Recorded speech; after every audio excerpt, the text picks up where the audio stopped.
Okay. Um, Hope everybody's doing good. I just wanted to share some of the feedback I was getting with the solution to the time light problem.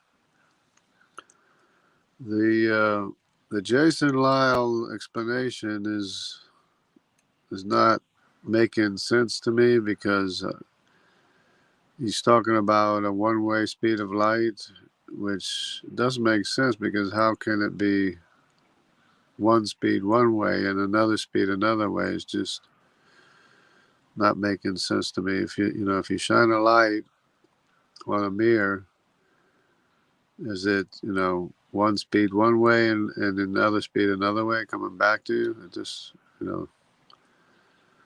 it's not making a whole lot of sense. Plus, we know that there's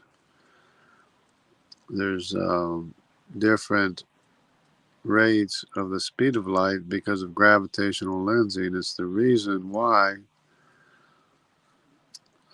astronomical events that occur in outer space are seen multiple times through gravitational lensing, but sometimes years apart from each other. So we know that light is being slowed down at different rates, or the light is arriving at different rates depending on how much gravitational lensing there is. In other words, the light from the astronomical event goes around one way and arrives sooner than the light from the event going around another way, because one way is much more, or slowed down much more from gravity, because of gravity. So we know there's different speeds of light in space to begin with. Now I wanted to share some of the feedback I was getting, which is a common thing. I've heard it before. Is that they say that the distance dilation is limited to near the black hole, and that away from the black hole it decreases exponentially. Um, yes, it does, but that's because it's the dilation of distance is extreme near the black hole, and how near you are to a black hole is relative anyways. So if we think of it like the same way the earth appears to be flat locally, it's the same thing for the universe. The universe appears to be flat locally in our area of the Milky Way. In other words, there's not much change where we are inside of the Milky Way. There's not much distance dilation change. So, but if we extrapolate that out to where there is no matter outside of the galaxy, then outside of the galaxy, there's no matter to contract distance or slow down time. So, if you think of it like a flat Earth, that locally it appears to be flat, but we know that when you look farther, the Earth is not flat. It's the same thing in the universe locally, because the universe is pretty big. But locally, the time dilation and the distance dilation is fairly constant. I mean, it's not. It varies somewhat from here to there, obviously. I mean, it's going to vary if, depending if you're, how close you are to a pyramid is going to make a difference. But it's not going to be much difference. But there is a difference in both the time dilation and the distance dilation. Well, they call it dilation. Dilation meaning both ways, contracting or becoming larger. I don't want to say expanding because they think that the universe is expanding into oblivion, but it's only the distance between galaxies that's expanded, causing the redshift. It's not, there's no invisible inflatons inflating the universe for no reason. It's not, I mean, in science they say always stick to the simplest explanation. Don't be trying to invent things that aren't there to explain it. Simple general relativity will explain why the distance between galaxies is more expanded than the distance where we are inside of the Milky Way, close to the relatively close to the black hole or Sagittarius A, because they just realized or found out recently that we're closer than to the black hole than what they originally thought. So we're closer to the center of the Milky Way galaxy than what they thought originally. They thought we were like in one of the outer spiral arms or something like that, but turns out we're actually closer to the black hole than what they thought before. So that's the reason for, and it's not just the mass of the black hole, it's the mass of the entire Milky Way around us. So that's the reason for a relatively flat observations of time and distance in our local area, in their local Milky Way. But we can't project our measurements out onto the universe. Like when we see another galaxy or plasma shooting out from another galaxy, we're not looking at a flat local measure of time and distance, because the plasma jet goes or moves out from the center of the galaxy and shoots way outside of the galaxy. So the farther it is from the center of the galaxy, the more distance is going to be expanded, and the more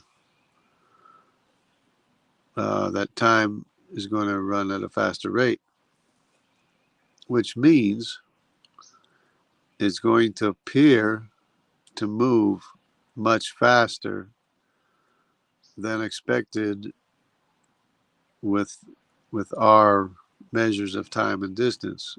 It's going to appear to be moving 7 times the speed of light, which is what the observation was, 7 times the speed of light.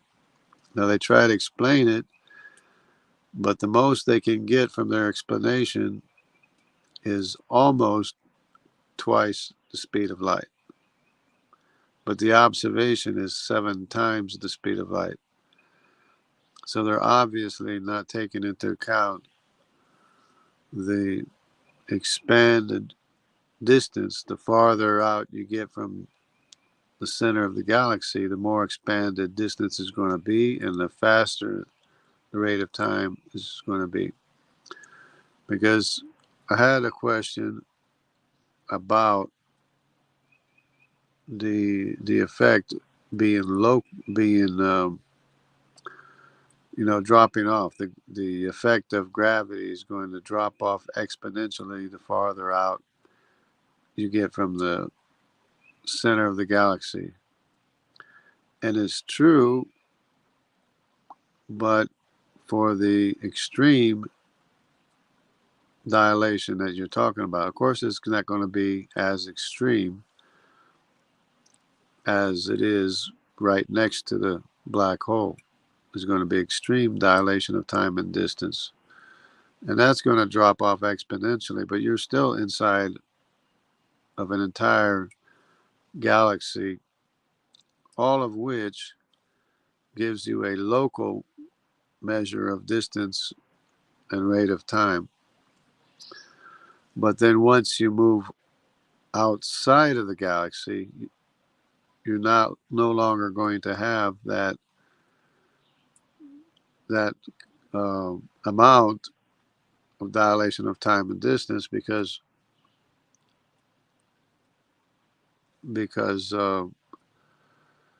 it's matter and the mass of matter that dilates time and distance or contracts time and distance. So the converse is true. Without matter, you're not going to have any contraction of distance or any slowing down of time. So in a hypothetical universe where there is no matter, there will be no contraction of distance or slowing down of time. It's going to be like special relativity. There is going to be, well, not exactly like special relativity is kind of like a black hole, but because of the acceleration. But if there is no gravity, if there is no matter or mass, there's going to be no acceleration, which is going to give you no contraction of distance and no slowing down of time. That means time is immediate and the measure is infinite, or any measure. All measures are infinite, and all measures of time are all infinite too. So that's the problem that people don't seem to understand, that it's the creation or formation of matter that makes possible our um, our limited um, measures of time and distance, or it makes measuring things possible, makes measurements possible. It makes measurements of time possible and distance. So, and that's the direct result of the existence of matter. So any limited measure of distance or rate of time that we experience locally is due to the mass of the Milky Way galaxy that we are in. I mean, if we were outside, yeah, okay, that'd be different. But we're not outside of the Milky Way galaxy. We're inside of the Milky Way galaxy, next to, or relatively next to, a supermassive black hole. So it's the combined mass of this galaxy that gives us our local measures of time and distance, which appear to be flat locally, just the same as the Earth appears to be flat locally. I mean, you can send up an airplane and it still looks flat. You know, you got to go way, way into outer space before you can see a curvature of the Earth. So locally, the Earth is flat. Same thing in our galaxy. Locally, where we are inside of our galaxy, Milky Way galaxy, the measures of time and distance appear to be flat, but they're not, obviously, because you have two extremes. We're in between two extremes where it's extremely contracted, and the other extreme where it's not contracted at all. There is no slowing down of time. There is no contracting of distance where there is no matter, especially if you're in basically outer space. You're in a Lagrange point where all of the galaxies, basically all around you, all of the galaxies all around you are all exerting their gravitational force on you equally, meaning you're going to have no acceleration, meaning you're not going to have a slow rate of time. You're not going to have a um, contracted measure of distance. So what that means, and it's all because of general relativity, it means that the distance between us and distant galaxies is less than our measures of distance, because an expanded distance means there's less frames of reference between us and distant galaxies. Less frames of reference means that the galaxies are actually closer than what they appear to be. Not only that, is that the rate of time is much faster in between the galaxies, and the combined effect of both a faster rate of time and an expanded measure of distance, we don't even know how much it is, but it's extremely expanded, and it's extremely um, at a faster rate of time, which means that in the same universe, a day is like 1,000 years, and 1,000 years is like a day. Or in fact, 13.8 billion years is the same as 6,000 years within the same universe at the same time, because the clock is running faster in outer space than it is where we are and near a black hole. The clock slows down where we are. The clock runs faster where there is no matter in our line of sight when we observe distant galaxies. That's the reason why we are able to see distant galaxies in the infrared spectrum, because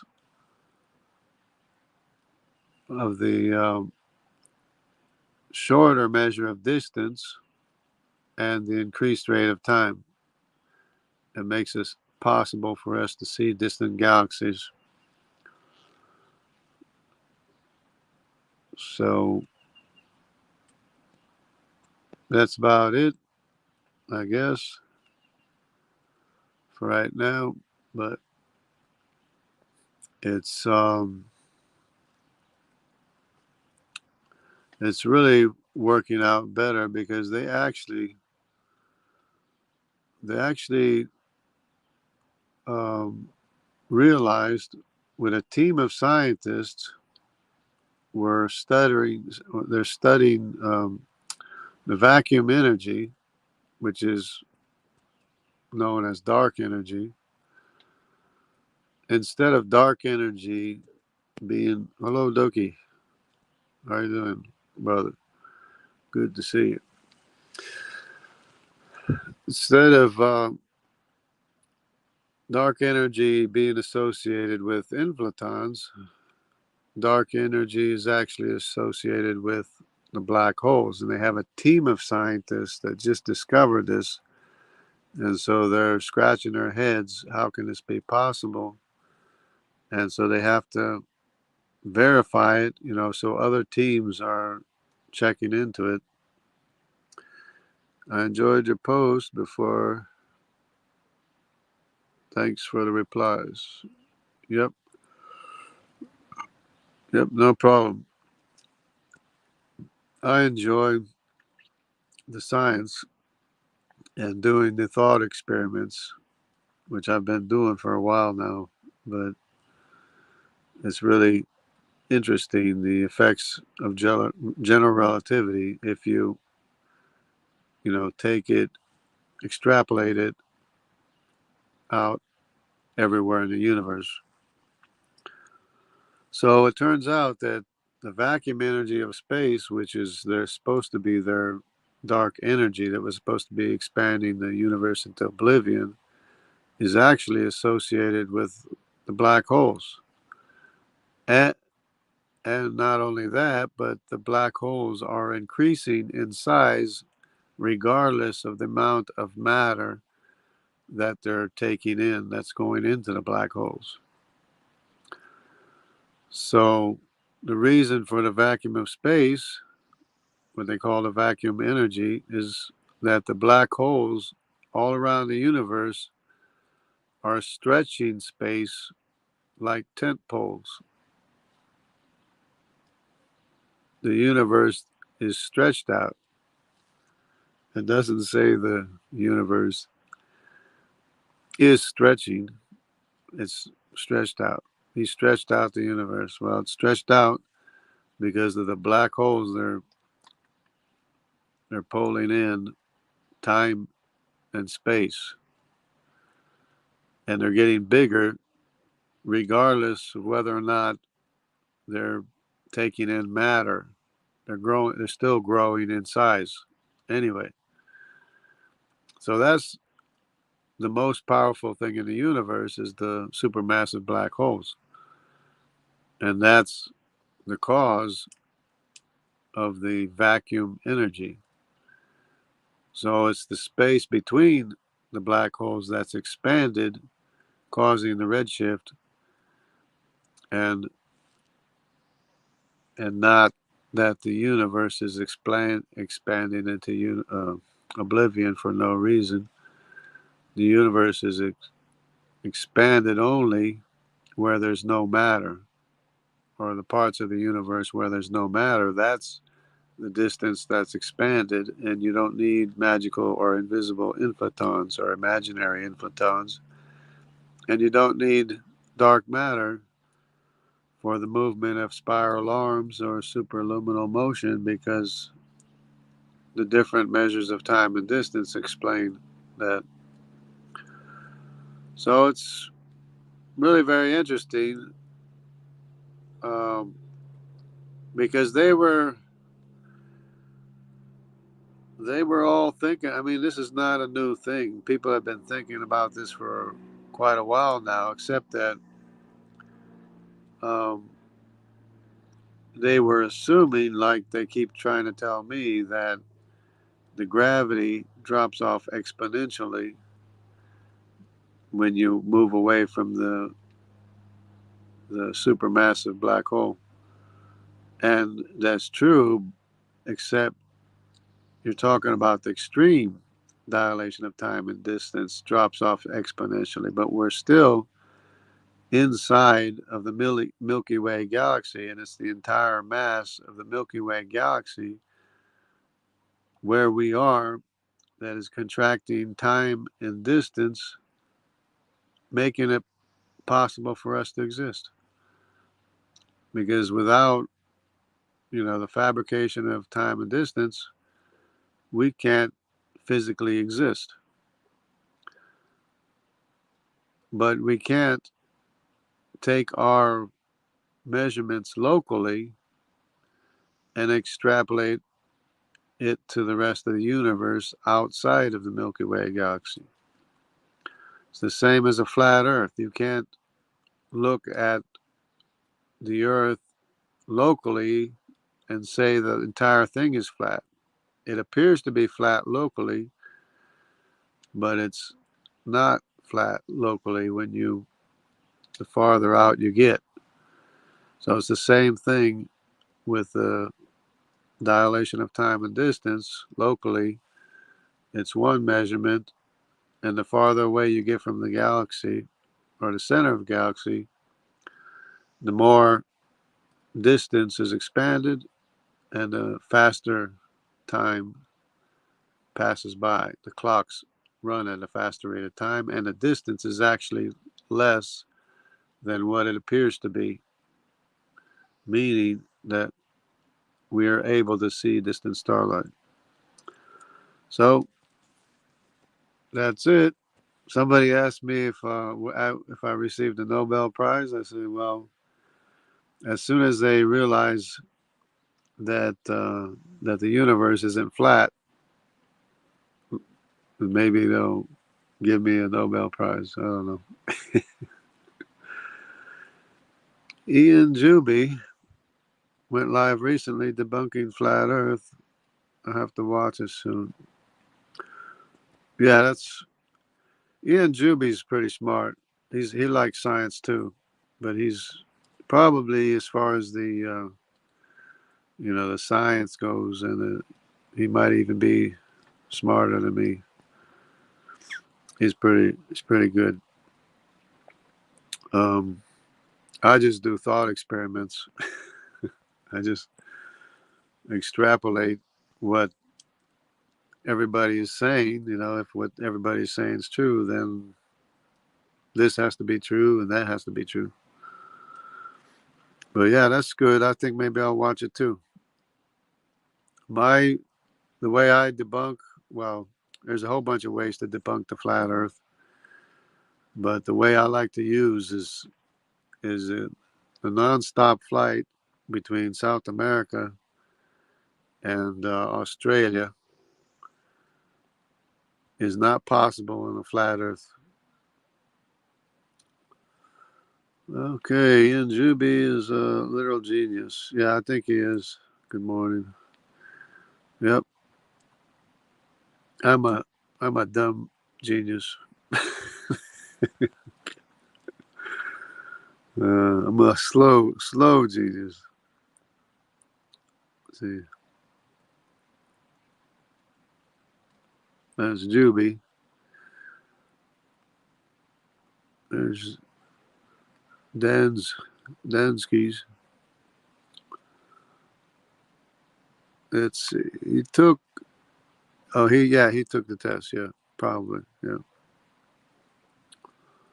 Yeah, I'm afraid to take the test because I don't think I'll do good.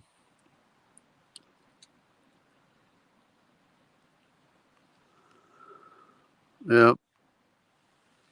Well, I always like science, but I guess sometimes it's your application, whether, regardless of your intelligence, it depends on your application too, how much you apply yourself to it. And I was always interested in science, always liked science and mechanics and geometry, shapes and sizes and all that stuff was always my forte. I actually took a what they call an aptitude test, and they said, well, no, that's not even an aptitude. That was an IQ test when I was a kid, and it was a whole bunch of shapes and sizes and turning things inside out and everything. And I went to go see the results of the test, and they looked like they seen a ghost. I said, "What's the matter?" And I said, "What grade did I get?" They said, "There's no grade." I said, "Well, what's the matter?" They said, "You got the highest possible score on the test." And so no wonder they saw a ghost. I got, I took an aptitude test. I got the highest possible score when I was a kid. Okay, I might not be as intelligent anymore, but anyways, see, I took the test too, and halfway through, my brother said, He's still struggling with uh, the toaster. See, my glasses aren't that great. God bless everyone. I love science and always was fascinated with the nature of the universe. You know, Dan Strait is not that dumb himself. He's a logical thinker. You know, he's not. You know, I'm impressed. I'm impressed. See you, Dan. All right, I guess I'll take off too. I got some things to do and stuff. So it's amazing how everything is turning out. It's a great day to be a creationist. Yep. Thank you, everybody, for the participation. Thanks for everything as well. God bless and take care.